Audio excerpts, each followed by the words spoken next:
Happy full moon. Welcome to your Capricorn full moon card pull. As a reminder, we have a full moon in Capricorn happening at 4:30 p.m. Eastern time. And we've already got an intention card coming out. So I'm going to pull two cards. One to, talk about the journey that we've effectively been on at the new moon in Capricorn back in Jan 2024.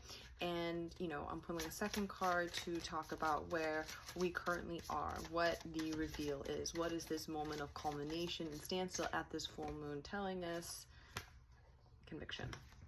Okay, looking at these two cards, we've got a card of intention, we've got a card of conviction. So it's the idea that the full moon represents a moment of culmination from a starting point. And when you think about a seeding point, you're going to think about two time periods. You're going to think about the Jan 2024 Capricorn new moon, and if that feels a little too hazy for you, you're then going to want to think back to December 2024, thinking about the energy, thinking about the mentality, thinking about what was going on at the time, and how all those things were actually riddled with intention.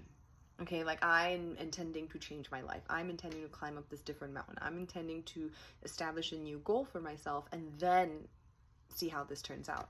Now, at this moment of culmination, there should be a conviction point. This idea of, I had intentionally started to take these very small action steps, and now it's yielding something more significant than I anticipated. And regardless if anything might have actually manifested, okay, this can come in the form of a realization, an understanding, a sense of awareness, or even a sense of self-actualization. The most important thing about this full moon is the conviction. Do I feel convicted in the goals that I have for myself? Not the goals that I've inherited from my parents, not the goals that I think I should have as a responsible, eldest child. A lot to do with this full moon has to do with accelerated growth and the idea that we might not have necessarily gotten the play in the childhood that we would have wanted, but now, the idea of that maturity really creating moments of, wow, I wouldn't have been able to do what I'm doing now if I did not rely on this emotional self-sufficiency. And what I maybe used to view as a lack actually really a superpower. And it's not to discount, or it's not to diminish, or it's not to absolve of what you felt like you should have deserved as a kid, or what you felt like you wish you would have done instead.